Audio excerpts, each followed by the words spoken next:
പേര് ലിസി. ഞാൻ കോഴിക്കോട് ജില്ലയിലെ കൂരാച്ചുണ്ട് ഇടവക്കാരിയായിരുന്നു.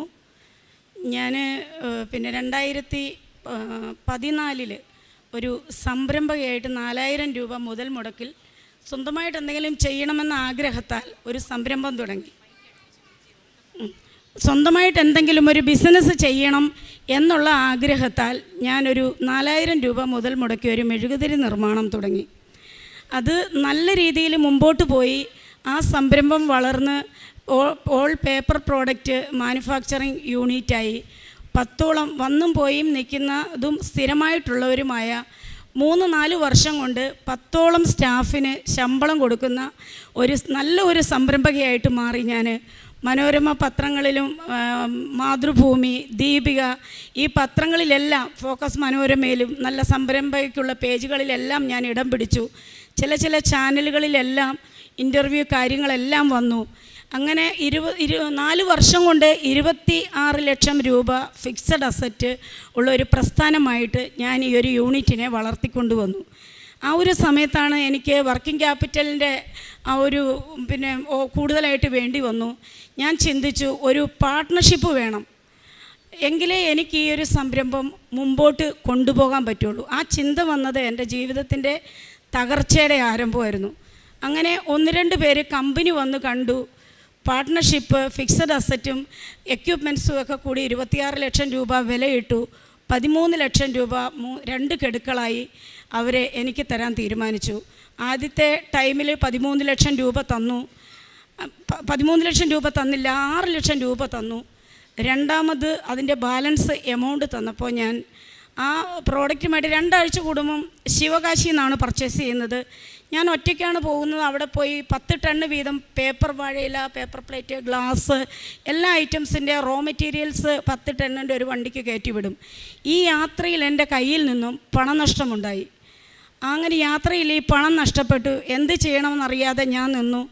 പക്ഷേ ആ സമയത്ത് എന്തോ ഇത്ര പേര് തൊഴിലാളികൾ നിൽക്കുന്നു, എനിക്ക് ഇത്രയും കഷ്ടപ്പെട്ട് ഞാൻ വളർത്തിക്കൊണ്ട് വന്ന ഒരു സ്ഥാപനം, എൻ്റെ ഒരു ഓവർ കോൺഫിഡൻസ് എന്തോ ആകാം, നഷ്ടപ്പെട്ട പൈസ ഇവിടെ ഒരു ദിവസം ഞാൻ അവിടെ വെയിറ്റ് ചെയ്ത് എന്ത് ചെയ്യണമെന്നറിയാതെ സമാനമായ തുക എൻ്റെ ഫ്രണ്ട്സിൻ്റെയും മറ്റുള്ളവരുടെ കയ്യിൽ നിന്നെല്ലാം ഞാൻ കളക്ട് ചെയ്ത് അവിടുന്ന് ലോഡ് എടുത്തു പോന്നു. പക്ഷേ ഈ പാർട്ട്ണർഷിപ്പ് വന്നവരോട് എനിക്കിത് തുറന്നു പറയാൻ പറ്റിയില്ല. കാരണം പറയണ്ട എന്ന് വിചാരിച്ചു.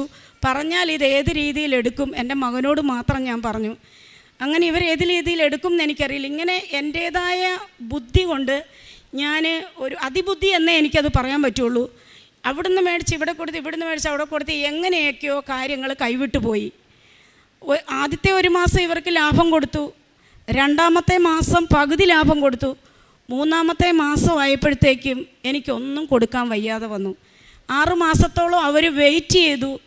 അതിനുശേഷം അവർ വന്നു, കമ്പനി വന്നു, ഇത് സാധിക്കില്ല, സ്റ്റാഫുകളെല്ലാം ജോലി ചെയ്യുന്നുണ്ട്, ഇനി ഈ സ്ഥാപനം ഇങ്ങനെ മുന്നോട്ട് പോകാൻ പറ്റില്ല, അതുകൊണ്ട് നിങ്ങളിവിടെ നിന്ന് ഇറങ്ങിത്തരണം എന്നെന്നോട് പറഞ്ഞു. അപ്പം ഞാൻ കാലുപിടിച്ച് പറഞ്ഞു, നിങ്ങളോട് തുറന്ന് പറയാത്തത് എൻ്റെ തെറ്റാണ്, മാനേജ് ചെയ്യാമെന്ന് ഞാൻ വിചാരിച്ചു. അപ്പോൾ പറഞ്ഞു, അത് സാധിക്കില്ല, ഈ സ്ഥാപനത്തിൽ നിന്ന് നിങ്ങൾ ഇറങ്ങിത്തരണം, ഈ സ്ഥാപനം ഞങ്ങൾക്ക് ഞങ്ങൾ മുടക്കിയ മുതൽ ഞങ്ങൾക്ക് കിട്ടണമെങ്കിൽ ഈ സ്ഥാപനം നിങ്ങൾ എഴുതി തരണമെന്ന് പറഞ്ഞു. അങ്ങനെ എൻ്റെ കയ്യിൽ നിന്ന് താക്കോല് വാങ്ങി സ്റ്റാഫൊക്കെ നോക്കി നിൽക്കുവാണ്. ഞാനൊരു കുറ്റവാളിയെപ്പോലെ ഞാൻ അവിടെ നിൽക്കുവാണ്. കാല് പിടിച്ച് പറഞ്ഞു, എനിക്ക് ഇനിയും ജീവിതം ഉണ്ടെങ്കിൽ, എന്നെ വിശ്വാസം ഉണ്ടെങ്കിൽ, എൻ്റെ അധ്വാനം, എൻ്റെ എഫർട്ട് കൊണ്ട് നഷ്ടപ്പെടുത്തിയ 13 ലക്ഷത്തിൻ്റെ ഇരട്ടി നിങ്ങൾക്ക് ലാഭമുണ്ടാക്കി തരാൻ പറ്റും. ഒരവസരം എനിക്ക് തരണം. ആ കൂടെ ഒരു പ്രാർത്ഥനയിൽ രൂപയിൽ നടക്കുന്ന ഒരാളും ഉണ്ടായിരുന്നു. അദ്ദേഹമാണ് ഏറ്റവും കൂടുതൽ മുൻകൈ എടുത്ത് തന്നെ ഇറക്കി വിടാൻ. ഞാൻ കണ്ണുനീരോടുകൂടി ഞാൻ അവിടുന്ന് പുറത്തിറങ്ങി. എൻ്റെ ആധാർ കാർഡ്, പാൻ കാർഡ് എല്ലാം കമ്പനിയിലാണ്, ബാങ്ക് പാസ്ബുക്ക് ഒന്നും എടുക്കാൻ ഇവർ സമ്മതിച്ചില്ല. പുറത്തിറങ്ങിയപ്പോൾ എന്നോട് പറഞ്ഞു, നിങ്ങളുടെ പാസ്പോർട്ട് വേണം. ഞാൻ 2008 ഫ്രാൻസിൽ ജോലി ചെയ്തതാണ്. അപ്പോൾ എനിക്ക് ആമവാദം വന്നു. അവിടുത്തെ ക്ലൈമറ്റുമായിട്ട് എനിക്ക് ജോലി ചെയ്യാൻ പറ്റാതെ വന്നിട്ടാണ് ഇവിടെ. അന്ന് ഹസ്ബൻഡിനൊരു ആക്സിഡൻറ്റ് വന്നിട്ട് എല്ലാം പോയി, സമ്പാദ്യമെല്ലാം പോയിരുന്നു. അങ്ങനെയാണ് ഈ 4000 രൂപ തുടങ്ങിയത് ഈ പ്രസ്ഥാനം. അങ്ങനെ ഞാൻ ഇറങ്ങിയപ്പോൾ ഇവർ പറഞ്ഞു, പാസ്പോർട്ട് കൊണ്ട് തരണം, ഇല്ലെങ്കിൽ നീ ഇവിടുന്ന് മുങ്ങും. അപ്പം എനിക്ക് ബുദ്ധി പോയില്ല. പാസ്പോർട്ട് കൊടുത്താൽ ഞാൻ ഈ കടം എങ്ങനെ വീട്ടും? പക്ഷേ ആ സമയം ചിന്തിക്കാനുള്ള ഒരു മനസ്സെനിക്ക് വന്നില്ല. ഞാൻ വീട്ടിൽ പോയി പാസ്പോർട്ട് എടുത്ത് കൊണ്ടുവന്ന് അതും കൂടി ഇവർക്ക് കൊടുത്തു. അതിനുശേഷം ഞാൻ വെറും കൈയോട് കൂടി ആ സ്ഥാപനത്തെ തിരിഞ്ഞു നോക്കി. എൻ്റെ സ്റ്റാഫ് എല്ലാവരും പുറത്തിറങ്ങി എന്നെ ഇങ്ങനെ നോക്കി നിൽക്കുന്നു. അവർക്ക് ആർക്കും ശബ്ദിക്കാൻ വയ്യ. അവർ പക്ഷം പറയാൻ വന്നവരോട് നിങ്ങൾ തരുമോ ഈ പൈസ? മുതലും അവരുടെ ലാഭവും എല്ലാം കൂടെ കൂട്ടി 21 ലക്ഷം രൂപ കണക്കെഴുതി വെച്ചിട്ടുണ്ട്. അപ്പോൾ അവരും അവിടെ നിശബ്ദമായി. ഞാൻ അങ്ങനെ എൻ്റെ വീട്ടിൽ വന്നു. വീട്ടിൽ വന്നു കഴിഞ്ഞപ്പോൾ ബാധ്യതയുള്ളവരൊക്കെ വീട്ടിലേക്ക് വരാൻ തുടങ്ങി. 1 മാസം ഞാൻ വീട്ടിൽ താമസിച്ചു. ഹസ്ബൻഡും അമ്മായി അമ്മയും പ്രശ്നങ്ങൾ തുടങ്ങി. വീട്ടിൽ പൈസ അവരെ ഒരിക്കലും കുറ്റം പറയാൻ പറ്റില്ല. അവരുടെയും സ്വസ്ഥത നഷ്ടപ്പെട്ടു. ഞാനാണെങ്കിൽ ഒരു റൂമിൽ കയറി ലൈറ്റ് പോലും ഇടാതിരിക്കുന്നു. പുറത്തേക്ക് ഇറങ്ങി വരുന്നില്ല. പൈസ കൊടുക്കാനുള്ളവർ വീട്ടിൽ വരുന്നു. അവരും മടുത്തു. ആഹാരം കഴിക്കാൻ സാധിക്കാത്ത ഹസ്ബൻഡ് ഒരുവിധം നല്ല മദ്യപാനിയാണ്. ഒരു 100 രൂപ എൻ്റെ കുഞ്ഞുങ്ങൾക്ക് കൊടുക്കണമെങ്കിൽ ഞാൻ കൊടുക്കണം. അങ്ങനെ ഞാൻ വീട്ടിൽ വന്നു. ഇവർ ഉറങ്ങും. അമ്മ കുറച്ച് റഫായിട്ടാണ് പെരുമാറുന്നത്. ആഹാരം കഴിക്കാൻ നേരം ആകുമ്പോൾ എവിടുന്നെങ്കിലും വരും. ഒരു ദിവസം ആഹാരം കഴിക്കാൻ ഞാൻ ചെന്നപ്പം ഇങ്ങനെ പറഞ്ഞപ്പം ഞാൻ കാത്തിരിക്കും ഉറങ്ങാൻ വേണ്ടി. അന്നുവരെ ആ കുടുംബത്തെ സംരക്ഷിച്ചതാണ് ഞാൻ. ഒരുപക്ഷെ ക്ഷമിക്കണം എനിക്ക്. ഇത് പറഞ്ഞാലേ എൻ്റെ ഇനി പിന്നെ ഇത് പൂർത്തിയാകുള്ളൂ. ഈ സാക്ഷ്യം പൂർത്തിയാകും. അതുകൊണ്ടാണ് ഞാനിത് പറയുന്നത്. എല്ലാവരും കേൾക്കുമല്ലോ, അതുകൊണ്ടാണ് അത് പറയുന്നത്. അപ്പം ഞാൻ ഉറങ്ങാൻ പാത്രത്തിൻ്റെ ഒച്ച കേൾപ്പിക്കാതെ ചോറെടുത്ത് അടുക്കള വശത്തു കൂടി മുറ്റത്ത് പോയിരുന്ന് കഴിച്ച് ശബ്ദം കേൾക്കാതെ കഴുകി വെച്ചിട്ട് ഞാൻ പോയി കിടക്കും. ഇങ്ങനെയായി കഴിഞ്ഞു. സഹി കേട്ട് അമ്മ പറഞ്ഞു ഇവിടുന്ന് ഇറങ്ങിയേ മതിയാവൂ. ഒരു ദിവസം രാത്രി 12 മണിയായി. സന്ധ്യയ്ക്ക് 7:30 തുടങ്ങിയ വഴക്കാണ്. ഒരു 12:30 ആയപ്പം അമ്മ 2 ബാഗിൽ ഡ്രസ്സ് എടുത്തു. നീ ഇവിടുന്ന് ഇറങ്ങിയില്ലെങ്കിൽ ഞാൻ ഇറങ്ങും. ഞാൻ പറഞ്ഞു നേരം വെളുക്കുന്നവരെ ഞാൻ കിടന്നോട്ടെ, രാവിലെ ഞാൻ സമാധാനം ഉണ്ടാക്കാം. പറ്റില്ല, ഇപ്പോൾ ഇറങ്ങണം. അല്ലെങ്കിൽ ഞാൻ ഇറങ്ങുമെന്ന് അമ്മ മുറ്റത്തിറങ്ങി. ഞാൻ ചിന്തിച്ചു, വയസ്സായ അമ്മ ഇറങ്ങിയാൽ എല്ലാവരും എന്നെ കുറ്റപ്പെടുത്തും. അമ്മ പോകണ്ട, ഞാൻ പോകാമെന്ന് പറഞ്ഞ് വേഗം എനിക്ക് അന്നേരം ഡ്രസ്സ് എടുക്കണോ എന്തെടുക്കണോ എന്നുള്ള ഒരു തോന്നിയില്ല. ഞാൻ വേഗം മുറ്റത്തേക്ക് ഇറങ്ങിക്കഴിഞ്ഞാണ് വിചാരിക്കുന്നത് ഡ്രസ്സ് എടുക്കണമല്ലോ എന്ന്. തിരിച്ച് ഡ്രസ്സ് എടുക്കാൻ കിടന്ന് നോക്കുമ്പോൾ ഹസ്ബൻഡ് പറഞ്ഞു നീ ഇട്ട വസ്ത്രത്താൽ ഇവിടുന്ന് ഇറങ്ങണം, ഞങ്ങൾക്ക് സമാധാനമായിട്ട് ജീവിക്കണം. ഞാൻ കരഞ്ഞു പറഞ്ഞു എനിക്ക് ഒരു ജോഡി ഡ്രസ്സ് മാറിയിടാൻ വേണം. സമ്മതിച്ചില്ല. മക്കൾ 2 പേരും ഉറങ്ങുവാണ്, പിള്ളേരറിയുന്നില്ല. ഞാൻ അവിടുന്ന് ഇറങ്ങി. അവർ വാതിലടച്ചു, ലൈറ്റ് ഓഫ് ചെയ്തു. മുറ്റത്തിൻ്റെ തൊട്ട് താഴെ ഒരു സ്ഥലമുണ്ട്, ഒരു പാറയൊക്കെ ആയിട്ട്. ഇപ്പുറത്തൂടെ വഴിയാണ്. ഞാൻ അവിടെ പതുങ്ങിയിരുന്നു. കാരണം ആൾക്കാർ അങ്ങനെ അങ്ങോട്ടും ഇങ്ങോട്ടും പോകും വരുമൊക്കെ ചെയ്യുന്നുണ്ട്. കാണണ്ട വെളിച്ചം, ടോർച്ചിൻ്റെ വെളിച്ചം കാണുമ്പോൾ ഞാൻ കുറച്ചും കൂടി കുനിഞ്ഞിരിക്കും. കാരണം ഇവിടെ ഇരിക്കുന്നത് എന്താണെന്ന് ചോദിക്കുമല്ലോ. ഒരുവിധം 4:30 വരെ ഞാൻ നേരം വെളുപ്പിച്ചു. 4:30 പതുക്കെ നടന്നു. ഞാൻ കൂരാച്ചുണ്ട് പോലീസ് സ്റ്റേഷനിൽ പോയി. അവിടെ ചെന്നപ്പോൾ അവിടെ സ്റ്റാഫൊക്കെ നൈറ്റ് ഡ്യൂട്ടിയിലിരിക്കുന്നവരാണ്. SI വരട്ടെ എന്ന് പറഞ്ഞു. വന്നു. ഞാൻ കാര്യം പറഞ്ഞു. അപ്പോൾ SI പറഞ്ഞു നിങ്ങളൊരു പരാതി എഴുതി തരണം. ഈ ഒരു കാര്യത്തിൽ ഞങ്ങൾക്ക് ചെയ്യാൻ പറ്റുന്നത് ഭർത്താവിനെയും അമ്മായി അമ്മേനെയും വീട്ടിൽ നിന്ന് ഇറക്കി വിട്ട് നിങ്ങൾക്ക് അവിടെ താമസിക്കാം. ഞാൻ ആലോചിച്ചു, അത് വേണ്ട, അതും നെഗറ്റീവ് റിസൾട്ട് ഉണ്ടാക്കും എനിക്ക്. ഞാൻ പറഞ്ഞു വേണ്ട സാറേ, ഞാൻ എൻ്റെ കാര്യത്തിലൊരു തീരുമാനമാക്കിക്കോളാം. അമ്മ ഇത്രയും പ്രായമായതാണ്. ഞാനപ്പോൾ എൻ്റെ കയ്യിൽ ഒന്നുമില്ല. ഞാൻ അവർക്ക് 100 രൂപ വീതം വനിതാ SIയുടെ കയ്യിൽ നിന്നും എല്ലാവരുടെ കയ്യിൽ നിന്ന് അവർ കളക്ട് ചെയ്തൊരു 1000 രൂപ എൻ്റെ കയ്യിൽ തന്നു. ഇത് 2-3 ദിവസത്തേക്കോ ഒരാഴ്ചത്തേക്കോ കഴിയാനുള്ളതുണ്ട്. അതിനുള്ളിൽ എന്തെങ്കിലും ഒരു തീരുമാനമെടുക്കണം. ഞാനങ്ങനെ സ്റ്റേഷനിൽ നിന്ന് പുറത്തിറങ്ങി. ഞാൻ ഈ 1000 രൂപ കയ്യിലുണ്ട്. ഞാൻ നേരെ ബസ് സ്റ്റാൻഡിൽ ചെന്ന് ബസ് കയറി. കോഴിക്കോട് KSRTC ബസ്സിൽ ഞാൻ ബസ് ഇറങ്ങി. അവിടെ ഇരുന്നു. ഞാൻ എന്ത് ചെയ്യണമെന്ന് എനിക്കറിയില്ല. പരിചയമുള്ളവരെന്നെ കാണും, അത് കാണാനും പാടില്ല. ഞാൻ വേഗം അവിടെ ഒരു ചർച്ച് ഏതാ ഉള്ളതെന്ന് അവരോട് അന്വേഷിച്ചു. അപ്പോൾ അമലാപുരി ചർച്ച്. ഞാൻ അവിടെ ചെന്നു. അവിടെ ചെന്നപ്പോൾ നിത്യാരാധന ചാപ്പലിൽ കയറിയിരുന്നു. അവിടെ കയറിയിരുന്നത് പ്രാർത്ഥിക്കാൻ വേണ്ടിയല്ല, എനിക്കാരും കാണരുതെന്നെ, അതിനു വേണ്ടിയിട്ടാണ് ഞാൻ അവിടെ കയറിയിരിക്കുന്നത്. അങ്ങനെ അന്ന് നിത്യാരാധന ചാപ്പലിൽ വൈകുന്നേരം വരെ ഇരുന്നു. വൈകുന്നേരം ആയാൽ അവിടെ ഇരുത്തില്ലല്ലോ. 9 മണിക്ക് അടയ്ക്കും. 9 മണിയാകാൻ നിന്നാൽ എനിക്ക് ഇരുട്ടത്ത് വഴിയറിയില്ല, നടന്നു പോകാൻ. കോഴിക്കോട് ടൗണാണ്. ബസ് സ്റ്റാൻഡിലേക്ക് ഒരു ഓട്ടോ പിടിച്ച് പോകാൻ എൻ്റെ കയ്യിൽ പൈസ ഇല്ല. ഈ തന്ന 1000 രൂപ സൂക്ഷിച്ച് ചിലവാക്കിയില്ലെങ്കിൽ എനിക്ക് എത്ര ദിവസം ഇങ്ങനെ ജീവിക്കണം എന്നറിയില്ല. ആത്മഹത്യ ചെയ്യാനാണ് തീരുമാനം. ഏത് രീതിയിൽ മരിക്കാൻ നോക്കിയിട്ട് മരിച്ചില്ലെങ്കിൽ അതും പ്രശ്നം. അതുകൊണ്ട് പെട്ടെന്ന് മരിക്കുന്ന ഒരു വഴി തിരഞ്ഞെടുക്കാൻ വേണ്ടി രാവിലെ ഞാൻ നിത്യാരാധന ചാപ്പലിൽ പോയിരിക്കും. പ്രാർത്ഥിക്കുന്നൊന്നുമില്ല. കുറേ ആൾക്കാർ വന്നു പോകും, കുറച്ച് ഉറങ്ങും. വൈകുന്നേരം ഒരു ദിവസം KSRTC ബസ് സ്റ്റാൻഡിൽ വെയിറ്റിംഗ് റൂമിലിരിക്കും. അതിൻ്റെ പിന്നെ വേറൊരു ദിവസം റെയിൽവേ സ്റ്റേഷനിലേക്ക് നടക്കും, അവിടുത്തെ വെയിറ്റിംഗ് റൂമിലിരിക്കും. 3-ാം ദിവസം ഇട്ട ഡ്രസ്സ്, നമ്മൾ സ്ത്രീകൾക്കറിയാം ഒരു ദിവസം ഡ്രസ്സ് മാറിയില്ലെങ്കിൽ നമ്മുടെ ഒരു അവസ്ഥ. പക്ഷെ ഞാൻ അതിനെക്കുറിച്ചൊരു ബോധവതിയല്ല. ഞാൻ വിചാരിച്ചു മാവേലി എക്സ്പ്രസ് വരും, അതിനു മുമ്പിൽ ചാടിയാൽ വേദന അറിയാതെ ഒരു സെക്കൻഡ് കൊണ്ട് തീരും. ഞാനപ്പോൾ ഒരു പേപ്പറും പേനയും മേടിച്ചു. എൻ്റെ മകന് കത്തെഴുതി, സർക്കാരിന് കത്തെഴുതി, എൻ്റെ സ്ഥാപനം പിടിച്ചു വെച്ചവർക്ക് കത്തെഴുതി. എൻ്റെ മക്കൾക്ക് ഈ ബാധ്യത വരാത്ത രീതിയിൽ എന്തെങ്കിലും ചെയ്യണം. ഇൻഷുറൻസൊക്കെ ഉണ്ട് കമ്പനിക്ക്. ഞാൻ അങ്ങനെ കത്തെഴുതി. ഞാൻ വൈകുന്നേരം മാവേലി എക്സ്പ്രസ് വരുമ്പം ചാടാൻ കണക്കാക്കി നിൽക്കും. ആലപ്പുഴ റൂട്ടിന് പോകുന്ന ട്രെയിനാണ്. ഞാൻ ഇരുട്ടത്ത് മാറി ഒരു ബെഞ്ചിലിരുന്നു.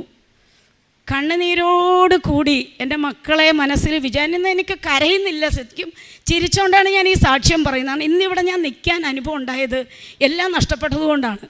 ഞാൻ അങ്ങനെ അവിടെ ഇരുന്നു.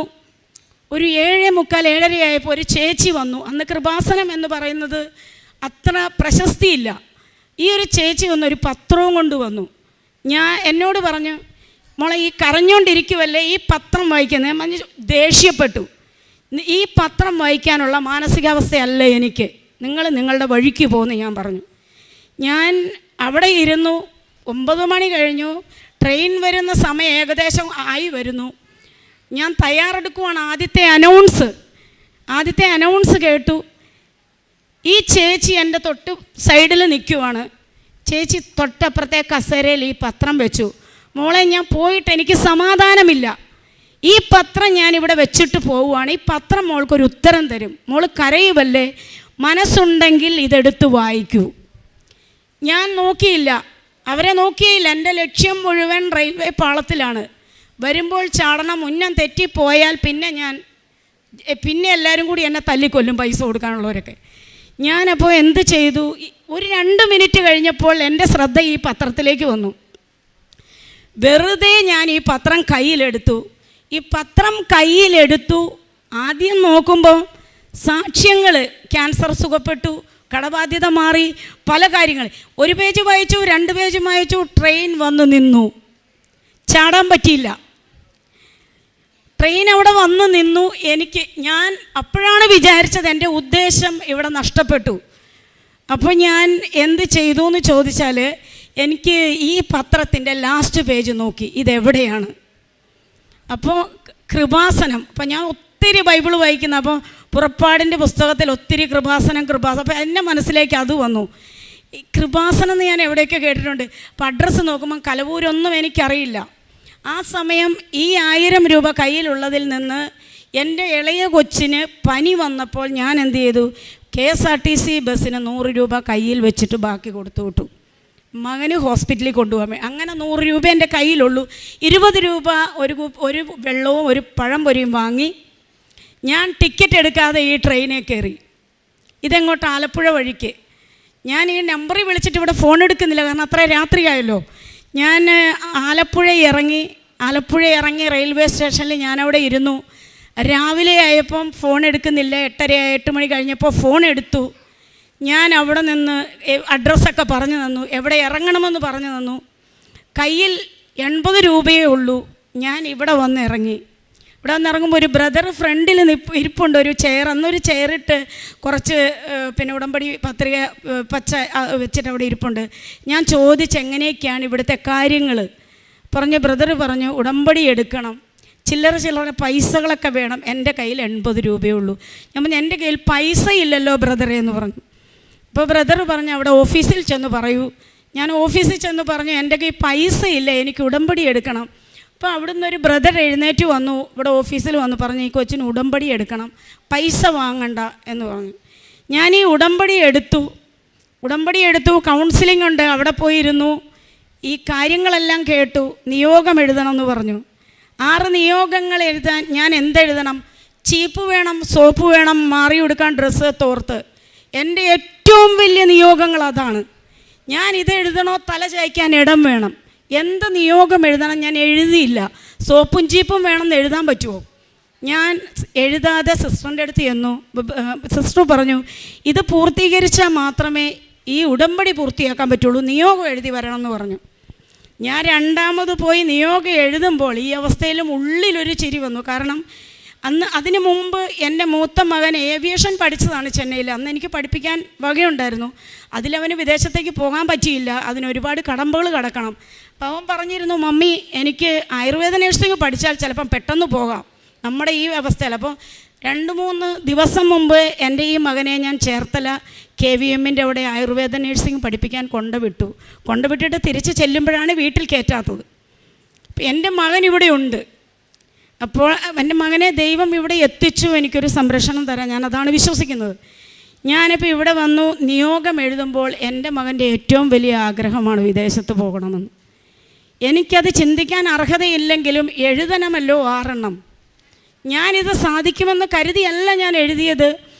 ആദ്യം എഴുതി എൻ്റെ മകൻ്റെ വിദ്യാഭ്യാസം പൂർത്തിയാക്കണം, കൊണ്ട് ചേർത്തതേ ഉള്ളൂ. ഹോസ്റ്റൽ ഫീസ് 5000 വേണം, ഫീസ് 1,80,000 രൂപ വേണം, അവൻ്റെ മറ്റ് ആവശ്യങ്ങൾ വേണം, ഇളയ കൊച്ചിന് പഠനം വേണം. എൻ്റെ അമ്മ മരിച്ചിട്ട് വർഷങ്ങളായതാണ്. ഫാദർ വേറെ വിവാഹം കഴിച്ചു, സ്വത്തൊക്കെ അവർക്ക് കൊടുത്തു. എനിക്ക് സഹോദരനും ആരുമില്ല. അപ്പം ഞാൻ വേണം, ഒരു 100 രൂപ വേണം ഈ കുഞ്ഞുങ്ങൾക്ക് കൊടുക്കാൻ വേണ്ടിയിട്ട്. അപ്പോൾ ഞാൻ ഈ ഉടമ്പടിയിൽ ആദ്യത്തെ നിയോഗം അതല്ല, എന്നോട് ഈ ദ്രോഹം ചെയ്തവരോടല്ല, ക്ലാസ്സുകൾ കേട്ടപ്പോൾ ക്ഷമിച്ച് പ്രാർത്ഥിക്കണം എന്ന് പറഞ്ഞു. ക്ഷമിക്കാനൊരു കൃപ എനിക്ക് തരണമേ. എന്നോട് ദ്രോഹം ചെയ്തവരോടും എന്നെ ദ്രോഹിച്ചവരോടും മാപ്പ് ചോദിക്കാൻ ഒരുപോലെ അതെനിക്ക് സാധിക്കണമെന്ന് ആദ്യത്തെ നിയമം എഴുതി. രണ്ടാമത് എൻ്റെ മകന് വിദേശത്ത് പോകണം, അവൻ്റെ ഈ കോഴ്സ് പൂർത്തിയാക്കണം. ഈ 80 രൂപ തുച്ഛമായ പൈസയും വെച്ച് കിടക്കാൻ ഇടമില്ലാത്ത ഞാൻ എന്ത് നിയോഗം എഴുതും?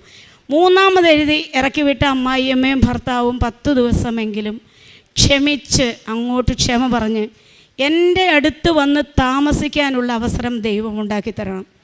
അടുത്ത നിയോഗം എഴുതി എൻ്റെ മകൻ, ഈ ഇളയ മകൻ സ്കൂളിൽ പോകാൻ മടിയാണ്. എല്ലാ ദിവസവും രാവിലെ പറയും, അവൻ എക്സ്ട്രാ ആക്ടിവിറ്റീസ്, ഫുട്ബോൾ, അതൊക്കെ.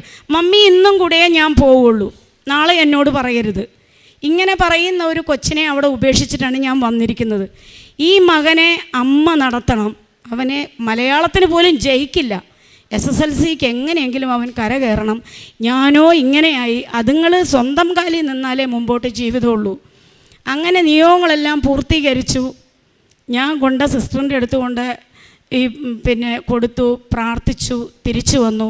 നല്ല പനി തുടങ്ങി, വിറയ്ക്കുന്നുണ്ട്. ഒരു പുതപ്പ് കിട്ടിയാൽ കൊള്ളാമെന്നൊക്കെ ഉണ്ട്. ഞാൻ ആ സമയത്ത് ഉടമ്പടി പൂർത്തീകരിച്ച് പോകാൻ ഇടമില്ലല്ലോ. എന്ത് ചെയ്യുമെന്ന് ആലോചിച്ച് അവിടെ ഒരു സിമെൻറ്റിൻ്റെ ഒരു സംഭവം കെട്ടിയിട്ടിട്ടുണ്ട്, അവിടെ കയറിയിരുന്നു. എന്താ ചെയ്യുക? ഇന്നോ നന്ദി ഉറങ്ങിയേ പറ്റൂ, പനിയുണ്ട്, ഗുളികയില്ല, ഒന്നുമില്ല. മാതാവിനോട് നോക്കി പറഞ്ഞു, എന്തായാലും ഞാൻ ഉടമ്പടി എടുത്തു, കേൾക്കാൻ പറ്റാത്ത നിയോഗങ്ങളും എഴുതിയിട്ടുണ്ട്, ഇതൊന്നും വേണ്ട എനിക്ക്. തൽക്കാലം ഇന്ന് എനിക്ക് തല ചായ്ക്കാൻ ഒരിടം തരണം മാതാവേ എന്നും പറഞ്ഞ് കണ്ണുനീരൊഴുക്കി. ഞാൻ കണ്ണടച്ച് പ്രാർത്ഥിച്ച് 3 മിനിറ്റ് കഴിഞ്ഞില്ല, ഒരു ചേച്ചി എൻ്റെ നേരെ നടന്നു വന്നു. എന്നോട് ചോദിച്ചു, എല്ലാവരും പോയല്ലോ, എന്താണ് പോകാത്തത്? ഞാൻ പറഞ്ഞു, ഞാൻ കോഴിക്കോട് നിന്ന് വരുന്നതാണ്, എനിക്ക് ഇന്ന് പോകാൻ പറ്റില്ല. ഈ കഥകൾ പറഞ്ഞാൽ വീട്ടിൽ കയറ്റില്ല, തൽക്കാലം ഒന്ന് കിടക്കണം, എൻ്റെ കൂടെ പോരെ നീ. ചേച്ചി പറഞ്ഞു. അവരുടെ വീട്ടിൽ പോയി പാരസിറ്റമോൾ തന്നു. ഉടമ്പടി പ്രാർത്ഥന തുടങ്ങിയില്ല, കുമ്പസാരം നടത്തിയിട്ട് വേണമല്ലോ തുടങ്ങാൻ. ഞാൻ ഇവിടെ വന്നു. പിറ്റേ ദിവസം ഒരു പേപ്പറും പേനയൊക്കെ കൊണ്ടാണ് വന്നത്. ഞാൻ ആദ്യം തൊട്ട് ഒരു വിശുദ്ധ കുമ്പസാരം നടത്തി. കാരണം എൻ്റെ ഓർമ്മ വെച്ച കണ്ണു തുറന്ന കാലം മുതൽ ഞാൻ എന്തൊക്കെയാണോ ചെറിയ ഒരു മാങ്ങ കാണാതെ എടുത്ത തെറ്റുകൾ മുതൽ ഞാൻ ഈ പേപ്പറിൽ എഴുതി വെച്ചു. ഞാൻ കുമ്പസാരത്തിന് 1.5 മണിക്കൂർ സമയം കരഞ്ഞു കുമ്പസാരിച്ചു. അച്ഛൻ എന്നോട് പറഞ്ഞ്, കുമ്പസാര കൂട്ടിൽ വെച്ച് ഒരു അത്ഭുതം നടക്കും. അങ്ങനെ കുമ്പസാരിച്ച് കഴിഞ്ഞപ്പോൾ എന്തൊക്കെയോ ഭാരം ഇറങ്ങിപ്പോയി. അങ്ങനെ ആണ് ഞാൻ ഈ ചേച്ചിയുടെ വീട്ടിൽ ചെന്ന് പിറ്റേ ദിവസം വന്നു. പിറ്റേ ദിവസം എനിക്ക് പോകാൻ സ്ഥലമില്ലല്ലോ, അവിടെ അങ്ങനെ നിൽക്കാൻ പറ്റില്ലല്ലോ. ഞാൻ ചിന്തിച്ച്, ഇവിടെ കഞ്ഞിയുണ്ട്, ആ സമയത്ത് കഞ്ഞി കൊടുക്കുന്നുണ്ട്, ഉച്ചയ്ക്ക് ഇവിടുത്തെ കഞ്ഞി കിട്ടും, രക്ഷപ്പെട്ടു. രാവിലെയും വൈകിട്ടും വേണ്ട, ഇവിടെ വെള്ളമുണ്ട് അവിടെ വെള്ളമുണ്ട്, അതൊക്കെ കുടിച്ച് അന്നത്തെ ദിവസമാകും. വൈകുന്നേരം ആകുമ്പോൾ ആലപ്പുഴ റെയിൽവേ സ്റ്റേഷനിൽ ലേഡീസിൻ്റെ വെയിറ്റിംഗ് റൂമിൽ പോയിരിക്കും. ഡ്രസ്സില്ല. ഈ 80 രൂപയും തീരാൻ പോവാണ്. 20 രൂപ. ഇവിടെ വന്നപ്പോൾ ഇവിടെ ഞാൻ ചില ആൾക്കാരോടൊക്കെ കൈ നീട്ടി വാങ്ങും. എനിക്കൊരു 20 രൂപ തരുമോ, ആഹാരം കഴിക്കാനല്ല വണ്ടിക്ക് പോകാനാണ്. ഒരാഴ്ച 50 രൂപ കളക്ട് ചെയ്യും. അവിടെ പോയിരിക്കും. റെയിൽവേ സ്റ്റേഷനിൽ നിന്ന് തിരികെത്തിച്ച് വെച്ച് പ്രാർത്ഥിക്കും. രാവിലെ ഇവിടെ വരും. ഇവിടെ വന്ന് പ്രാർത്ഥിക്കാൻ എനിക്ക് ആ സമയമില്ല. മൈൻഡിൽ പ്രാർത്ഥനയില്ല. എനിക്ക് തലചായ്ക്കാൻ ഇടം വേണം. ഞാൻ ഇവിടെ വന്നിരിക്കും, അച്ഛൻ്റെ ക്ലാസ്സുകൾ കേൾക്കും, ഇവിടെ ഓരോരുത്തരെ സാക്ഷ്യങ്ങൾ കേൾക്കും. വൈകുന്നേരം അവിടെ പോയിരിക്കും. ഒരാഴ്ചക്കാലം ഇങ്ങനെ കടന്നുപോയി. ഒരു ഫോൺ വരുവാണ് റെയിൽവേ സ്റ്റേഷനിൽ ഇരിക്കുമ്പോൾ. എൻ്റെ മകൻ എന്നെ വിളിച്ചു, മമ്മി സത്യം പറയണം, മമ്മി എവിടെയാണ്? ഞാൻ പറഞ്ഞു, മോനെ നീ ഞാൻ എവിടെയാണെന്ന് അന്വേഷിക്കണ്ട, കാരണം നിൻ്റെ ജീവിതം കൂടി ഇല്ലാതാകും. നിനക്ക് ഫീസ് കൊടുക്കാനുള്ള വക ഞാൻ പ്രാർത്ഥിച്ച് നേടിക്കോളാം. അങ്ങനെ പറഞ്ഞപ്പോൾ ഈ മകൻ ബോയ്സ് ഹോസ്റ്റലിലാണ്. അതിൻ്റെ ഒരു ഓണർ ഒരു സരിത ഈ മകൻ്റെ കയ്യിൽ നിന്ന് ഫോൺ വാങ്ങി. എന്നോടൊരു കാരണവും ചോദിച്ചില്ല. എവിടെയാണെന്ന് ചോദിച്ചു. ഞാൻ പറഞ്ഞു, ഞാനിവിടെ ആലപ്പുഴ റെയിൽവേ സ്റ്റേഷനിലാണ്, ഇങ്ങോട്ട് വരാൻ പറഞ്ഞു. ഞാൻ പറഞ്ഞു, എനിക്കൊരാഴ്ച നിൽക്കണം, അത് ബോയ്സ് ഹോസ്റ്റലല്ലേ, അതിനെന്താണ്, നിങ്ങളുടെ മകൻ ഇവിടെ ഇല്ലേ, ഞങ്ങളാരെയും അങ്ങനെ നിർത്തില്ല, നിങ്ങൾ ധൈര്യമായിട്ട് ഇങ്ങോട്ട് പോരെ. ഞാൻ അവിടുന്ന് നേരെ അവരുടെ വീട്ടിലേക്ക് വണ്ടി കയറി. അവിടെ ചെന്നു. എന്നോടൊന്നും ചോദിക്കുന്നില്ല. 2 ദിവസം നിന്നു, 3 ദിവസം നിന്നു. കാര്യങ്ങളെല്ലാം അവിടുത്തെ ഞാനും കൂടി നോക്കി നടത്താൻ തുടങ്ങി. ഇവരിപ്പോൾ എന്നോട് കുറച്ച് ദിവസം കഴിഞ്ഞപ്പോൾ എന്നോട് ചോദിച്ചു, എന്താണ് പ്രശ്നങ്ങൾ. വളരെ ചുരുങ്ങിയ പകുതി ആ സമയം ഇവിടെ ആ ഒരു കിടപ്പാടം കിട്ടുന്നതിന് മുമ്പ് ചാനലുകളിൽ എൻ്റെ ഫോട്ടോ സഹിതം വന്നുകൊണ്ടിരിക്കുവാണ്. സോഷ്യൽ മീഡിയയിൽ വരുന്നുണ്ട്. കാരണം ഇത്രയും ബാധ്യത വെച്ച് പോയല്ലോ. എന്നെ വിളിക്കും, ഞാൻ ഫോൺ എടുക്കും. എവിടെയാണ്? ഞാൻ കൃപാസനത്തിലാണ്. എന്നാൽ നിന്നെ ഇപ്പോൾ അവിടുന്ന് പൊക്കും. പക്ഷെ ആരും വന്നിട്ടില്ല. ഞാൻ സത്യം പറഞ്ഞു കൃപാസനത്തിലാന്ന്, വരുവാണെങ്കിൽ വരട്ടെ എന്ന് ഇല്ലെങ്കിൽ പിള്ളേർക്ക് പ്രശ്നമാവുമല്ലോ. ഞാൻ കൃപാസനത്തിലാണ്. അമ്മ എന്നെ കൈവെള്ളയിൽ ഒരാൾ പോലും എന്നെ വന്ന് എന്നോടൊരു അപമര്യാദയായിട്ട് പെരുമാറാത്ത രീതിയിൽ ചാനലിലും വാർത്ത വന്നു, സോഷ്യൽ മീഡിയയിൽ വന്നു, വാട്സപ്പ് വഴി വന്നിട്ട് എന്നെ ഒരു രീതിയിൽ പോലും ഒരു ഉറുമ്പ് കടിക്കാതെ എന്നെ സംരക്ഷിച്ചു. അങ്ങനെ എനിക്ക് ഈ അഭയം കിട്ടി. ഞാൻ അവിടെ ചെന്നു. ഞാൻ സൈക്കോളജി കൗൺസിലറാണ്. ഇവള് ഈ സരിതയോട് പറഞ്ഞ ഓരോ കാര്യം. അപ്പോൾ സരിതയുടെ വീട്ടുകാർ കംപ്ലീറ്റ് എതിർക്കാൻ തുടങ്ങി. ഏതോ നാട്ടിൽ നിന്ന് വന്ന ഒരു സ്ത്രീയെ വീട്ടിൽ കയറ്റി കിടത്താൻ പാടില്ല, ഹസ്ബൻഡ് അടക്കം. എന്താണ് സംഭവം എന്നറിയില്ലല്ലോ, നാളെ ഒരു ആപത്തുണ്ടാക്കി വെച്ചാൽ നമ്മൾ സമാധാനം പറയേണ്ടി വരും. സരിതയെ കൊണ്ട് മാതാവ് പറയിച്ചു, എന്തെങ്കിലും സംഭവിച്ചാൽ ഇതിൻ്റെ ഉത്തരവാദിത്വം ഞാൻ ഏറ്റെടുത്തോളാം. അങ്ങനെ ഞാൻ അവിടെ നിന്നു. 3 വർഷക്കാലം ഞാൻ അവരുടെ വീട്ടിൽ താമസിച്ചു. ഞാൻ അഭയം കിട്ടിയ സമയം എനിക്ക് ദുബായിൽ നിന്നൊരു കോള് വന്നു. കോള് വന്നത് വർഷങ്ങൾക്ക് മുമ്പ് എനിക്ക് പൈസയുള്ള സമയത്തൊരു കൊച്ചിനെ ഗൾഫിൽ പോകാൻ ഞാൻ സഹായിച്ചിരുന്നു. ഞാൻ പിന്നീട് ആ പൈസ തിരിച്ചു വാങ്ങിയിട്ടില്ല. ഈ കൊച്ചാണ് എന്നെ വിളിക്കുന്നത്, ചേച്ചി. ഞാൻ ചേച്ചിയെ സ്വപ്നം കണ്ടു, ചേച്ചി എവിടെയാണ്?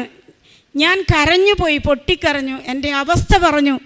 ചേച്ചി വിഷമിക്കണ്ട, ഞാൻ 10,000 രൂപ വെച്ച് ഈ മാസം മുതൽ ഞാൻ ചേച്ചിക്ക് തരാം. അപ്പോൾ എൻ്റെ സങ്കടം, സരിത അഭയം തന്നു, എനിക്ക് ഭക്ഷണം തരുന്നു, എനിക്ക് താമസിക്കാൻ ഇടം തരുന്നു, പൂർണ്ണ സ്വാതന്ത്ര്യം തരുന്നു. എൻ്റെ മകനും കൂടി എനിക്ക് സൗജന്യം ചോദിക്കാൻ പറ്റുമോ? അവൻ്റെ ഹോസ്റ്റൽ ഫീസ് ഞാൻ കൊടുത്തേ മതിയാവും. അതിനാണ് മാതാവിനോട് പ്രാർത്ഥിക്കുന്നത്. നിയോഗങ്ങളൊക്കെ മാറ്റി വെച്ചിരിക്കുകയാണ്. ഈ കൊച്ചു പറഞ്ഞു 10,000 രൂപ. അപ്പോൾ 5,000 രൂപ മതിയല്ലോ ഹോസ്റ്റൽ ഫീസ്. 5,000 രൂപ മറ്റുള്ള ചിലവുകൾക്ക് ഉള്ള കാര്യത്തിനായി. അങ്ങനെ ഈ 5,000 രൂപ കൃത്യമായിട്ട് വരാൻ തുടങ്ങി. സരിത വഴി എനിക്ക് ചെറിയ ചെറിയ കൗൺസിലിങ്ങുകളൊക്കെ കിട്ടി. ചിലർ പൈസ തരില്ല, ചിലർ തരും. ഇഷ്ടമുള്ളത് തരും. 100 രൂപയാണെങ്കിലും ഞാൻ മേടിക്കും, ഗതിയില്ലെന്ന് കണ്ടാൽ വാങ്ങില്ല. അങ്ങനെ ഞാൻ മുന്നോട്ട് നീങ്ങുവാണ്. ആ സമയത്താണ് മകൻ്റെ കോഴ്സ് പൂർത്തിയാക്കാൻ ഫീസ് അടയ്ക്കണം. 80,000 രൂപ ഫീസ് അടയ്ക്കണം. എന്ത് ചെയ്യും? അഭയം തന്നവരോട് പൈസ ചോദിക്കാൻ പറ്റുമോ? അന്ന് ഞാൻ എൻ്റെ എല്ലാം എനിക്ക് നഷ്ടപ്പെട്ടല്ലോ.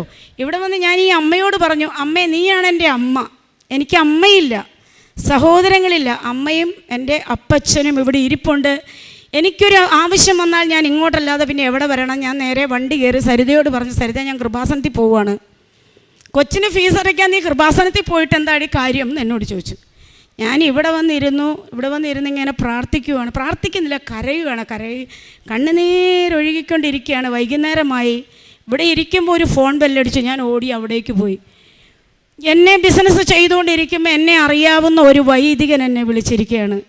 എവിടെയാണ് ലിസി എന്ന് ചോദിച്ചു. ഞാൻ പറഞ്ഞു ഞാൻ കൃപാസനത്തിലാണ് അച്ഛാ എന്നും പറഞ്ഞുകൊണ്ട് കരഞ്ഞു. എന്താണ് കാര്യം? എൻ്റെ മകന് ഫീസ് അടയ്ക്കാൻ നിർവാഹമില്ല. എത്ര രൂപയാണ് വേണ്ടത് ഫീസ്? ഞാൻ പറഞ്ഞു ഇപ്പോൾ അടയ്ക്കേണ്ടത് 80,000 ഇപ്പോൾ അടയ്ക്കേണ്ടതല്ല ചോദിച്ചത്, മുഴുവൻ ഫീസ് എത്രയാണ്? ഞാൻ പറഞ്ഞു 1,60,000 രൂപ. അക്കൗണ്ട് നമ്പർ തരൂ, ഞാൻ ഒരാളെ കൊണ്ട് പൈസ ഇടിയിപ്പിക്കാം. ഒരു സഹോദരനുണ്ട് ഇങ്ങനെ പഠിക്കാൻ സഹായിക്കുന്ന കുട്ടികളെ. 1,60,000 രൂപ ഒരു മണിക്കൂറിനകം ഈ കൃപാസനത്തിലിരിക്കുമ്പോൾ എൻ്റെ അക്കൗണ്ടിൽ വന്നു. അതുമായിട്ട് ഞാൻ സരിതയോട് ചെന്ന് പറഞ്ഞു, നീ ചോദിച്ചില്ലേ കൃപാസനത്തിൽ പോയാൽ പൈസ കിട്ടുമെന്ന്? പൈസയുമായിട്ടാണ് ഞാൻ വന്നിരിക്കുന്നത് കൊച്ചിൻ്റെ ഫീസ് അടയ്ക്കാൻ. അങ്ങനെ മകൻ്റെ ഫീസ് അടച്ചു. അവൻ്റെ കോഴ്സ് കഴിഞ്ഞ് അവൻ്റെ ഏറ്റവും വലിയ ആഗ്രഹമാണ് വിദേശത്ത് പോകണം, ഏവിയേഷൻ്റെ ജോലി നേടണം, ആയുർവേദ നഴ്സിങ്ങിൻ്റെ. ഇവൻ പലതരത്തിലും അന്വേഷിച്ചു. വിസ അവൻ തന്നെ തരപ്പെടുത്തി. പക്ഷേ എന്നോട് പറയുന്നില്ല. എങ്ങനെ പറയും? മമ്മി ഇങ്ങനെ ഈ അവസ്ഥയിലിരിക്കുമ്പോൾ എനിക്ക് വിദേശത്ത് പോകണമെന്ന് പറയാൻ പറ്റുമോ? അങ്ങനെ ഇവൻ്റെ ഫ്രണ്ട്സ് എന്നോട് പറഞ്ഞു, മമ്മി ആൽബിന് വിദേശത്ത് പോകാൻ ഒരു വിസ വന്നിട്ടുണ്ട്, എന്തെങ്കിലും ചെയ്യാൻ പറ്റുമോ? ഞാൻ അമ്മയെ മനസ്സിൽ വിചാരിച്ചു. എൻ്റെ അമ്മയല്ലേ, ഞാൻ സ്വീകരിച്ചു. എന്നെ ഉയർത്തുമെന്ന് വിശ്വസിച്ചു. ഈ സരിതയുടെ ഒരു കൂട്ടുകാരിയുണ്ട്, ആ ചേച്ചി എൻ്റെ കാര്യങ്ങളൊക്കെ ചോദിച്ചറിഞ്ഞിരുന്നു. എന്താണ് ലിസി പ്രശ്നം, മിണ്ടുന്നില്ലല്ലോ.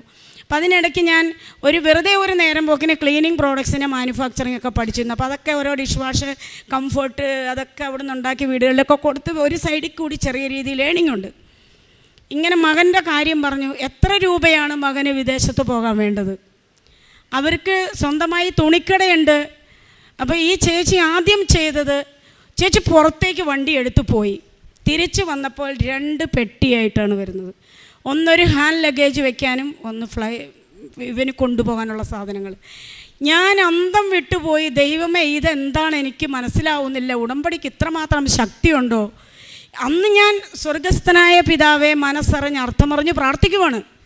വേറൊന്നുമല്ല, അന്നന്ന് വേണ്ടുന്ന ആഹാരം, അതിൻ്റെ അർത്ഥം ഞാൻ മനസ്സിലാക്കി. പ്രാർത്ഥിക്കുന്ന സമയമാണ്. ഈ ചേച്ചി പറഞ്ഞു, ഒന്നും അറിയണ്ട, ഇവൻ പോയി രക്ഷപ്പെട്ടാൽ പൈസയല്ലേ ലിസി, വിഷമിക്കണ്ട. 2 ലക്ഷം രൂപ വരെ ചിലവായി. അവൻ്റെ ഡ്രസ്സ് ചേച്ചി മകനെ കൂട്ടിക്കൊണ്ടുപോയി. അവരുടെ കടയിൽ നിന്നും 7 ജോഡി വീതം വേണ്ട എല്ലാ ഡ്രസ്സുകളും അവന് വാങ്ങിക്കൊടുത്തു. അപ്പം ഞാൻ സങ്കടമാണ്. എൻ്റെ കൂടെ എൻ്റെ മകനൊരു വിദേശത്ത് പോകുമ്പോൾ എൻ്റെ വീട്ടിൽ നിന്ന് ആരുമില്ലല്ലോ. ഞാനിങ്ങനെ വെറുതെ എൻ്റെ മാനുഷികമാണല്ലോ, ഒന്ന് കിട്ടിക്കഴിയുമ്പോൾ അടുത്ത സങ്കടം വരുന്നു. ഞാനത് ഇങ്ങനെ ചിന്തിച്ചപ്പോൾ ഇവർ പറഞ്ഞു, ഞങ്ങളുണ്ടല്ലോ വീട്ടുകാർ, എല്ലാവരും കൂടെ വന്നു. മാന്യമായും നല്ല സന്തോഷത്തോടു കൂടിയും എൻ്റെ മകനെ എയർപോർട്ടിൽ നിന്ന് ദുബായിലേക്ക് യാത്രയാക്കി. എൻ്റെ ഒരു ഘട്ടം പൂർത്തിയായി. അതിനുശേഷം എൻ്റെ ഇളയ മകൻ 10ാം ക്ലാസ്സിൽ ടീച്ചർ വിളിച്ചു പറഞ്ഞു, ഇവനെ SSLC പരീക്ഷ എഴുതിപ്പിച്ചിട്ട് കാര്യമില്ല, കാരണം ഇവിടെ 100% വിജയമാണ്, മലയാളത്തിന് പോലും ജയിക്കാത്ത ഈ കൊച്ചു സ്കൂളിൻ്റെ മാനം പോകും, അവ സ്കൂളിലും വരില്ലല്ലോ, അറ്റൻഡൻസ് ഇല്ല. ഞാൻ പറഞ്ഞു, ടീച്ചറെ ഞാൻ ഉടമ്പടി എടുത്തിട്ടുണ്ട്. ഉടമ്പടി എടുത്തു എന്ന് പറഞ്ഞിട്ട് എന്ത് കാര്യം, കൊച്ചു പഠിക്കണ്ടേ എന്ന് ചോദിച്ചു.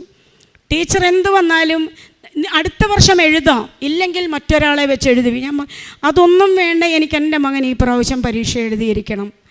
റിസൾട്ട് വന്നപ്പോൾ 75% മാർക്കിൽ എൻ്റെ മകൻ SSLC പാസ്സായി.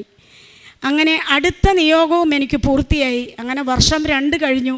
3ാം വർഷത്തിലേക്ക് കടക്കുമ്പം അമ്മ സുഖമില്ലാതെ വന്നു. എന്നെ വിളിച്ചു.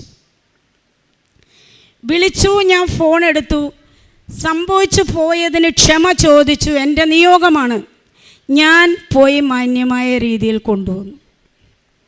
10 ദിവസം എൻ്റെ സംരക്ഷണയിൽ ഇവിടെ താമസിച്ചു. ഞാൻ ഭക്ഷണം ഉണ്ടാക്കി കൊടുത്തു, മരുന്ന് കൊടുത്തു, സ്നേഹത്തോടെ നിന്നു. ഭർത്താവ് വന്നു, കൂട്ടിക്കൊണ്ടുപോയി. അപ്പോൾ കൊറോണ സമയമായി. സരിതയ്ക്ക് ഹോസ്റ്റലിൽ വിൽക്കണം. ഞാനുണ്ട്, കാരണം എത്രയും പെട്ടെന്ന് വിറ്റേ മതിയാകൂ. വിറ്റില്ലെങ്കിൽ അവൾ വളരെ വലിയ കടബാധ്യതയിലേക്ക് പോകും. പിള്ളേരില്ല.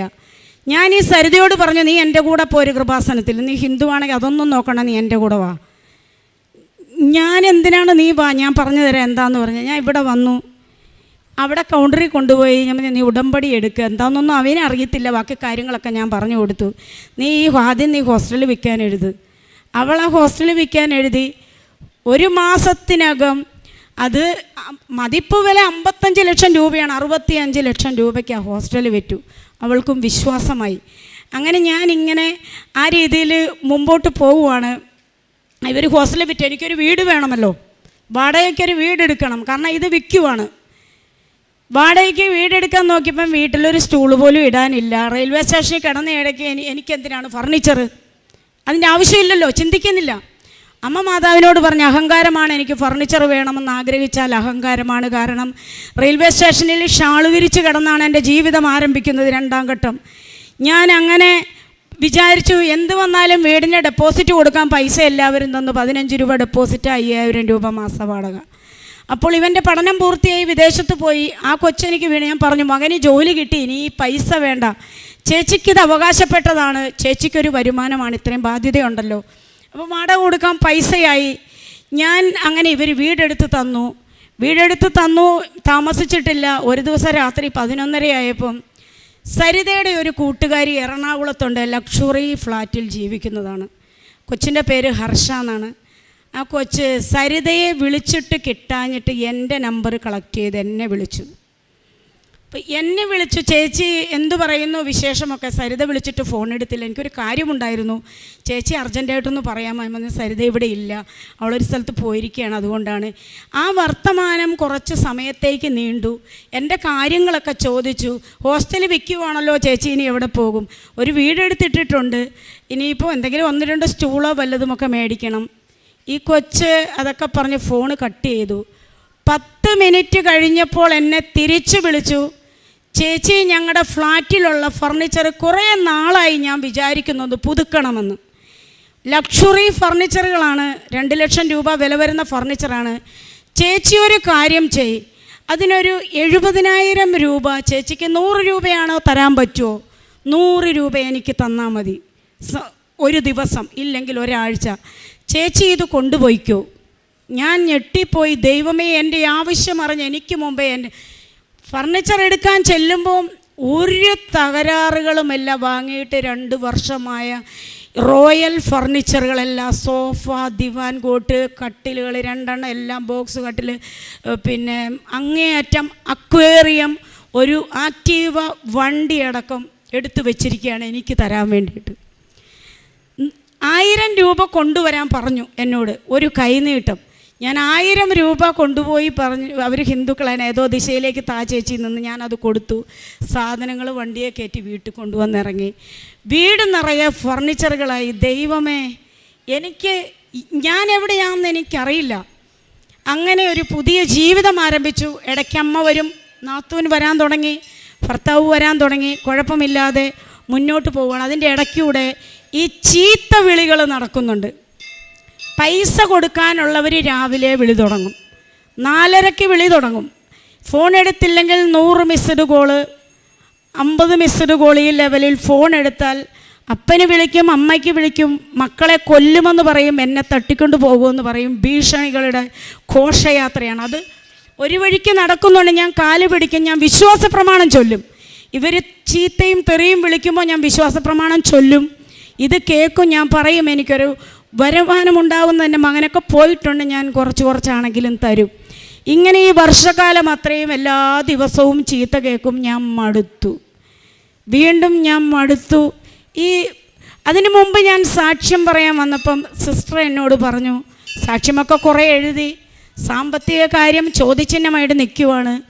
ഉടമ്പടി എടുത്ത സാക്ഷ്യം പൂർത്തിയാകണമെങ്കിൽ എല്ലാ നിയോഗങ്ങളും നടക്കണം. അതിൻ്റെ കാര്യം തീരുമാനമായിട്ടില്ല, ഒക്കെ തീരുമാനമാക്കിയിട്ട് വാ സാക്ഷ്യം പറയാൻ പറഞ്ഞു. ഞാൻ വീണ്ടും തിരിച്ചുപോയി. ഈ കഴിഞ്ഞ ആഴ്ച വരെ കേട്ടാൽ അറയ്ക്കുന്ന രീതിയിലുള്ള ചീത്ത വിളികൾ കേട്ട് എൻ്റെ ഓരോ ദിവസവും കടന്നു പോവുകയാണ്. 4 പേരുടെ മുമ്പിൽ എനിക്ക് ഇരിക്കാൻ വയ്യ. ഇരിക്കുമ്പോൾ ഈ ഫോൺ വരും, മറുപടി പറഞ്ഞാലും ഒരു അരമണിക്കൂർ കേട്ടാലും വീണ്ടും ഇവർ കട്ട് ചെയ്തിട്ട് വീണ്ടും വിളിക്കും. 1-2 പേരല്ല വിളിക്കുന്നത്. ഞാൻ എന്ത് ചെയ്തു? കഴിഞ്ഞ ആഴ്ച ഞാനൊരു തീരുമാനമെടുത്തു. ഞാനൊരു രാവിലെ പ്രത്യക്ഷീകരണ പ്രാർത്ഥന ചൊല്ലിയില്ല, എനിക്ക് എഴുന്നേക്കാൻ വയ്യ, ദുഃഖം. 2 പേരാണെങ്കിൽ ആത്മഹത്യ ചെയ്യും, വിഷം മേടിച്ച് വീട്ടിൽ ഞാൻ താമസിക്കുന്നിടത്ത് വരും. ആ ഒരു ലെവലിലൊക്കെയുള്ള സംസാരങ്ങൾ. വീണ്ടും ഞങ്ങൾ എൻ്റെ ഒരു ഫോട്ടോ വാട്സപ്പിലിട്ട് ഇപ്പോഴും കിടപ്പുണ്ട്.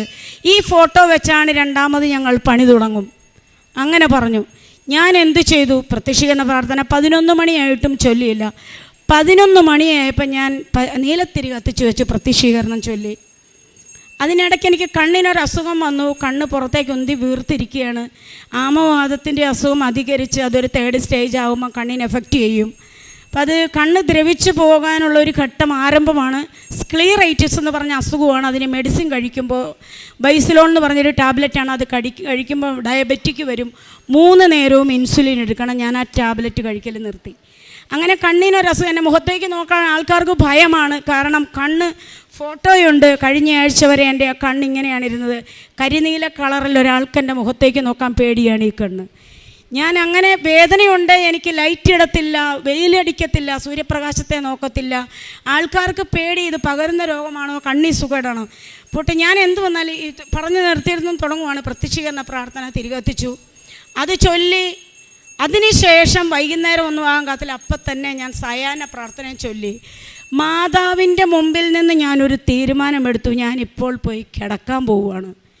ഇനി ഞാൻ മാതാവെ, എനിക്ക് തെറി കേൾക്കാൻ വയ്യ, എൻ്റെ ഈശോപ്പച്ച തെറി കേൾക്കാൻ വയ്യ. ഇനിയൊരു ജലപാനം ഞാൻ കഴിക്കണമെങ്കിൽ എനിക്ക് ഈ കടബാധ്യതയിലൊരു സമാധാനമുണ്ടാകും. എനിക്ക് പണം വേണ്ട, എന്നോട് ക്ഷമിച്ചെനിക്ക് സാവകാശം തരണം. എനിക്കൊരു ഭവനം വേണ്ട, അത് എന്ന് ഈശോയ്ക്ക് തരാൻ പറ്റുമെങ്കിൽ മാത്രം മതി. ഞാൻ പ്രാർത്ഥിക്കുവാണ്. ഭക്ഷണം ഉപേക്ഷിച്ചു. ഒന്നുകിൽ എൻ്റെ ജീവൻ എടുക്കണം, നിത്യതയിലേക്ക് പോകാൻ അർഹതയുണ്ടെങ്കിൽ പോകണം, ഇല്ലെങ്കിൽ എനിക്ക് മറുപടി തരണം. ഞാൻ കട്ടിലേ പോയി കിടന്നു. ആദ്യത്തെ ദിവസം കിടന്നു, വലിയ ക്ഷീണമൊന്നുമില്ല. അവിടെ തന്നെ കിടന്നു, തിരിയുന്നു മറിയുന്നു ഒന്നുമില്ല. മുകളിലേക്ക് നോക്കി കിടക്കുവാണ്. കണ്ണുനീരൊഴുകുന്നു, കോളുകൾ വരുന്നു, ഞാൻ എടുക്കുന്നില്ല. 2ാമത്തെ ദിവസവും ഇങ്ങനെ തന്നെ കടന്നുപോയി. വൈകുന്നേരമായപ്പോൾ എൻ്റെ നാവൊക്കെ അല്പം കുഴയാൻ തുടങ്ങി. തീരുമാനമാകട്ടെ, പതുക്കെ ഇറങ്ങിപ്പോയി പുറത്തെ ഗേറ്റ് പൂട്ടി. ആരും കയറി വരണ്ട, എനിക്കിനി തെറി കേൾക്കാൻ വയ്യ. മക്കളെ കൊല്ലും, ഇളയ മകനെ കൊല്ലുമെന്ന് ഭീഷണിപ്പെടുത്തുന്നു.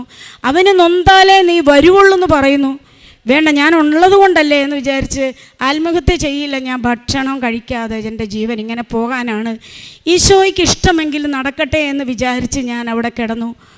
3ാം ദിവസം രാവിലെ പ്രത്യക്ഷീകരണ പ്രാർത്ഥന ചൊല്ലാൻ നാവ് ചലിക്കുന്നില്ലെങ്കിലും ഒരു നീലത്തിരി മനസ്സിൽ സങ്കല്പിച്ചുകൊണ്ട് ഞാൻ പതിയെ ചൊല്ലിക്കഴിഞ്ഞപ്പോൾ പെട്ടെന്ന് എൻ്റെ മനസ്സിലേക്ക് ഒരു കാര്യം വന്നു. ഞാനൊരു ഉടമ്പടി ധ്യാനം കേട്ടിരുന്നു. ജോസഫ് അച്ഛൻ പറയുവാണ്, മനുഷ്യന് അസാധ്യമായ കാര്യങ്ങളിലെ ദൈവം ഇടപെടുകയുള്ളൂ. മനുഷ്യനെ കൊണ്ട് സാധിക്കുന്ന കാര്യങ്ങളും കൊണ്ട് ഉടമ്പടി എടുക്കാൻ വന്നാൽ അതിന് കാലതാമസം നേരിടും. ദൈവത്തിന് ജോലി വേണ്ടേ? ദൈവത്തിന് ജോലി വേണമെങ്കിൽ മനുഷ്യർക്ക് ചെയ്യാൻ പറ്റുന്ന കാര്യമാണെങ്കിൽ അവിടെ ദൈവം പെട്ടെന്ന് ഇടപെടി. ഈ ഒരു കാര്യം എൻ്റെ മനസ്സിലേക്ക് ഓടി വന്നു. ഞാൻ എനിക്ക് എഴുന്നേക്കാൻ വയ്യ. വളരെ തളർന്ന അവശതയായി ഞാൻ വലിഞ്ഞെഴുന്നേറ്റ് ഒരു പേനയും പേപ്പറും എടുത്തു. ലൂക്ക 18:27 എനിക്ക് എഴുതാൻ പറ്റുന്നില്ലെങ്കിൽ പോലും മനുഷ്യനാൽ അസാധ്യമായത് ദൈവത്തിന് സാധ്യമാണ്. ജോസഫ് അച്ഛൻ പറഞ്ഞല്ലോ, മനുഷ്യന് സാധിക്കാത്ത കാര്യമാണെങ്കിൽ മാത്രം ദൈവം അവിടുന്ന് പെട്ടെന്ന് ഉടമ്പടിക്ക് മറുപടി കിട്ടും. ഇങ്ങനെ പറഞ്ഞല്ലോ എന്ന് വിചാരിച്ച് കുറേ എന്തൊക്കെയോ എഴുതി വെച്ചു. ഞാൻ വീണ്ടും കിടന്നു. എൻ്റെ ഫോണിൽ കോള് വരാൻ തുടങ്ങി. ഞാൻ എടുക്കുന്നില്ല, കാരണം ചീത്ത കേൾക്കും. കൊച്ചു വോയിസ് അയച്ചു. ഒരു പെങ്കൊച്ചാണ്, അവൾക്ക് കുറച്ച് ലക്ഷങ്ങൾ കൊടുക്കാനുണ്ട്. ചേച്ചി ഫോൺ എടുത്തില്ലെങ്കിൽ ഞാൻ ഇപ്പോൾ ചേച്ചി എവിടെയാണെങ്കിലും വരും. പേടിച്ചിട്ട് ഞാൻ ഫോൺ എടുത്തു. ചേച്ചി പൈസ ചോദിക്കുക, തലേ ദിവസം വിഷം മേടിച്ച് വെച്ച പൈസ തരാനാണ് ചേച്ചി വിളിക്കുന്നത്. ഞാൻ ചോദിച്ചേ, പൈസ തരാനോ? എനിക്ക് തെറ്റിപ്പോയതാണെന്ന് ഞാൻ വിചാരിച്ചു. കാരണം ഭക്ഷണമില്ല, വെള്ളമിറങ്ങുന്നില്ല, അബ്നോർമലായ ഒരവസ്ഥയിൽ ഞാൻ ചോദിച്ചു, പൈസ തരാനോ? എന്താണ്? അതേ ചേച്ചി, എനിക്ക് എന്താണെന്നറിയില്ല ചേച്ചി, ഇത്രയും ദിവസം ചേച്ചിയെ തെറി വിളിച്ചതാണ് ഞാൻ. പക്ഷേ ഇന്നലെ മുതൽ ആരോ എൻ്റെ മനസ്സിൽ വന്ന് പറയുന്നു, കുറച്ച് പൈസ കിട്ടിയാൽ ഈ ചേച്ചി രക്ഷപ്പെടും. കൊടുക്കാനുള്ളവർക്കൊക്കെ 1000 രൂപ വെച്ചാണെങ്കിലും കൊടുത്താൽ ചേച്ചി തിരിച്ചു തരുമെന്നൊരു ബോധ്യം വരും.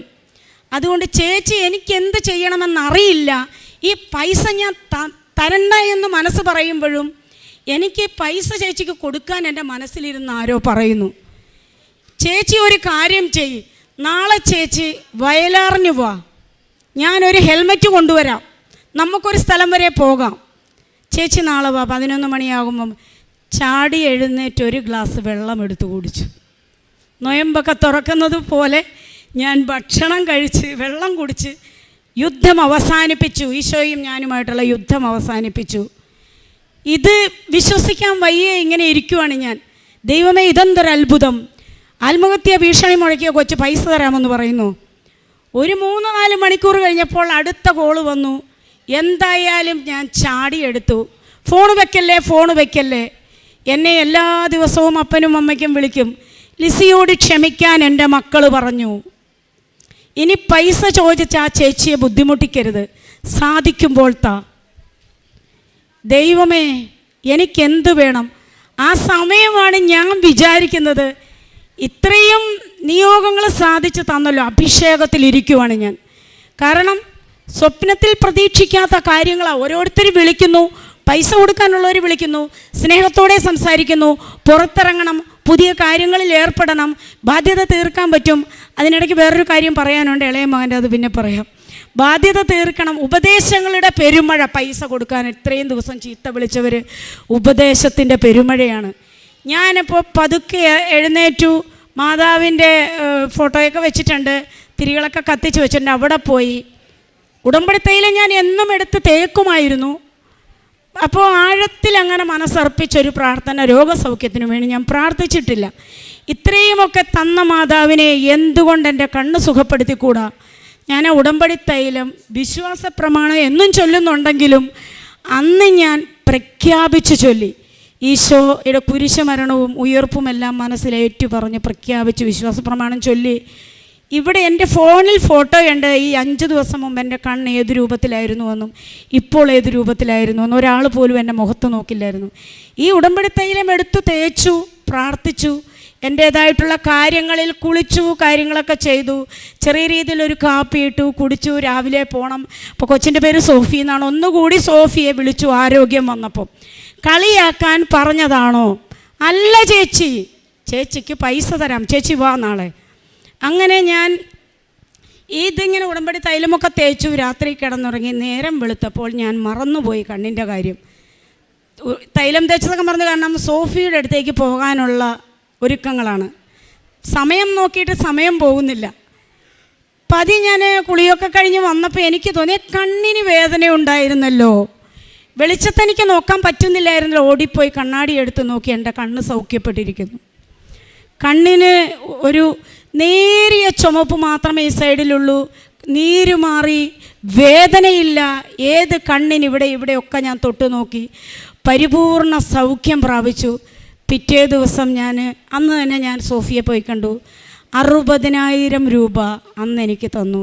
ബാക്കി പൈസ 40,000 രൂപ ഇന്ന് തന്നു. 1,00,000 രൂപ തികച്ച് ഇത്രയും ദിവസം ചീത്ത വിളിച്ചുകൊണ്ടിരിക്കുന്ന ആ കൊച്ചെനിക്ക് തന്നു. ചില്ലറ പൈസകളൊക്കെ എല്ലാവർക്കും കൊടുത്തു. ഇനി ഞങ്ങൾ പൈസ ചോദിക്കില്ല, സാധിക്കുമ്പോൾ ഇങ്ങോട്ട് വിളിച്ച് താ എന്ന് പറഞ്ഞു. ഞാൻ നിങ്ങളോട് പറയാണ്, എനിക്കൊന്നുമില്ല. എനിക്കെൻ്റെ ഇല്ലായ്മകൾ ഇപ്പോൾ എൻ്റെ മനസ്സിലില്ല. എനിക്കെന്തില്ല എന്ന് ഞാൻ ചിന്തിക്കുന്നില്ല. എനിക്കെന്തുണ്ട് എന്ന് മാത്രമേ എൻ്റെ മനസ്സിലുള്ളൂ. അതിനുശേഷം ഈ ഇളയ മകൻ, ഞാൻ ഇവിടെയാണല്ലോ.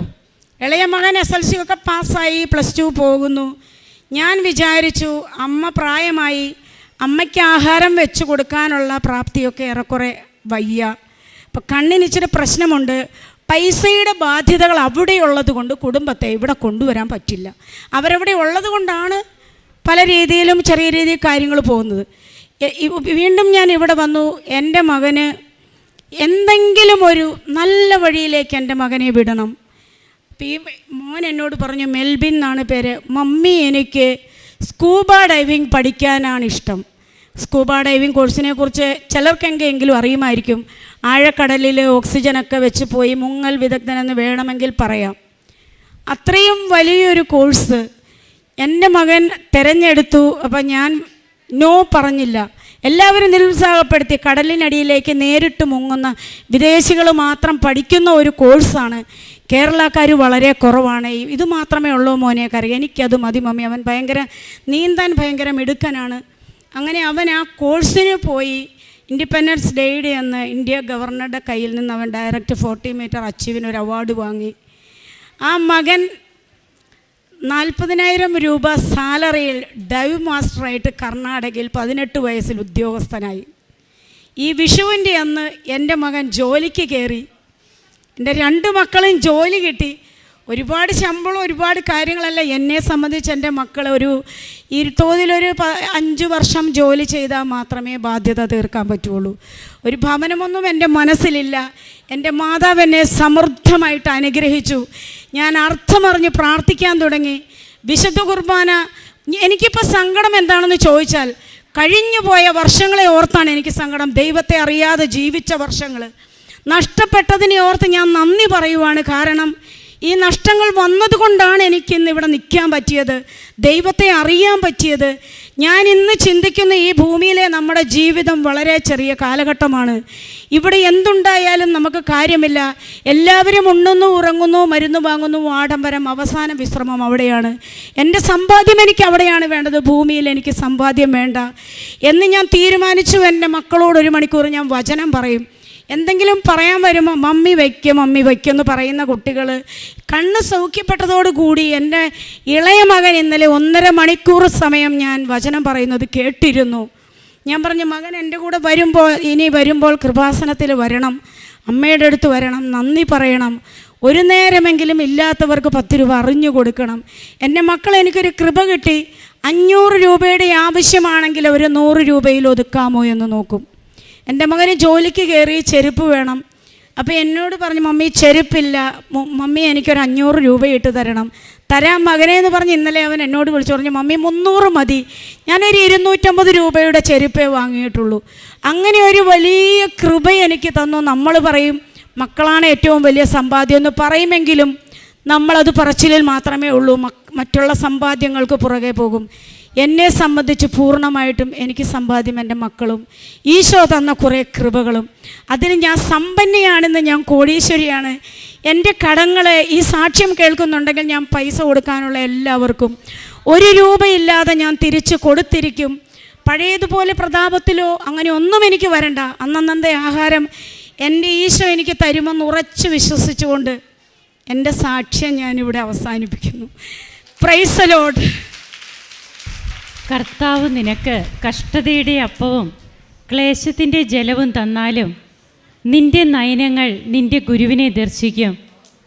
നീ വലത്തോട്ടോ ഇടത്തോട്ടോ തിരിയുമ്പോൾ നിൻ്റെ കാതുകൾ പിന്നിൽ നിന്ന് ഒരു സ്വരം ശ്രവിക്കും, ഇതാണ് വഴി, ഇതിലേ പോവുക.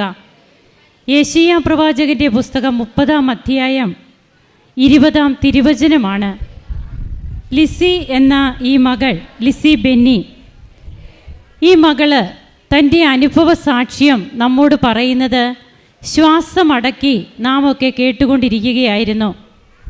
ഒരു വലിയ ബിസിനസ് സംരംഭം, 4000 രൂപയിൽ തുടങ്ങിയ ഒരു ബിസിനസ് സംരംഭം, അത് ഏറ്റവും നല്ല രീതിയിൽ 25-26 ലക്ഷം രൂപ ഡിപ്പോസിറ്റ് വരുന്ന രീതിയിൽ ആക്കിയ മകള് പിന്നീട് ഒരു ഡ്രസ്സ് മാറിയിടുവാനില്ലാത്ത അവസ്ഥയിലേക്ക് വരുന്നു. അങ്ങനെയുള്ള ആ മകൾ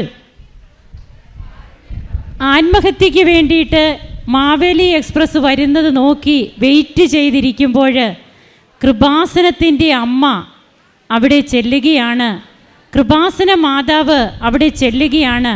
കൃപാസന പത്രം അത് വ്യക്തികളിലൂടെയാണ് നമുക്ക് കിട്ടുക, പക്ഷേ അമ്മ പറഞ്ഞു വിട്ടിട്ടാണ്. ഈ മകൾ ഇങ്ങനെയൊക്കെ പോകുന്നതും ഈ മകളുടെ ജീവിതത്തിൽ സംഭവിച്ചതുമൊക്കെ മറ്റാരേക്കാളും കൂടുതൽ കാനായിലെ കല്യാണ വിരുന്ന് മേൽത്തരം വീഞ്ഞുകൊണ്ട് സമൃദ്ധമാക്കിയ അമ്മ അറിയുന്നുണ്ട്. ആ അമ്മ അവിടെ വ്യക്തികളെ അയക്കുന്നു, കൃപാസന പത്രം അവിടെ ഒരു ഉപാധിയാകുന്നു. ഇതെല്ലാം പ്രിയപ്പെട്ടവരെ നാം കേട്ട് കഴിഞ്ഞതാണ്. എങ്ങനെ ഇന്ന് ഈ മകളുടെ കടബാധ്യതകൾ, അതായത് 4 ദിവസം മുൻപ് വരെ ഭീഷണികൾ മുഴക്കിക്കൊണ്ടിരുന്നവർ ഇന്ന് ഈ മകളോട് തിരിച്ച് അവരിങ്ങോട്ട് പൈസ കൊടുക്കുന്ന ഒരു സാഹചര്യം വരെ എത്തി. അങ്ങനെ ഈ മകൾ ഇന്ന് കടക്കെണികളിൽ നിന്നൊക്കെ മോചിക്കപ്പെട്ട് തൻ്റെ അനുഭവ സാക്ഷ്യത്തിലൂടെ എങ്ങനെ ദൈവത്തിൻ്റെ ഒരു സാക്ഷിയായിത്തീരുന്നു ഇവിടെ ആ മകൾ വന്നു ചേർന്നതും പിന്നീട് ജീവിതത്തിലുണ്ടായ ഓരോ അവസ്ഥകളും അതിന് സിസ്റ്റർ വിവരിച്ച് പറയേണ്ട കാര്യമില്ല. ഇവിടെയാണ് തിരുവചനം പറയുന്നത്, കർത്താവ് നിനക്ക് കഷ്ടതയുടെ അപ്പവും ക്ലേശത്തിൻ്റെ ജലവും തന്നാലും നിൻ്റെ നയനങ്ങൾ നിൻ്റെ ഗുരുവിനെ ദർശിക്കും. ഒരിക്കലും ഈ മകള് ഈശോയെ തള്ളി പറഞ്ഞില്ല. തനിക്ക് വേണ്ടത് സ്വർഗസ്ഥനായ ഞങ്ങളുടെ പിതാവേ എന്ന പ്രാർത്ഥന. ബഹുമാനപ്പെട്ട ജോസഫ് അച്ഛൻ നമ്മോട് പറയുന്നുണ്ട്, സ്വർഗസ്ഥനായ എൻ്റെ പിതാവേ എന്നല്ല ഈശോ പറഞ്ഞത്, സ്വർഗസ്ഥനായ ഞങ്ങളുടെ പിതാവേ.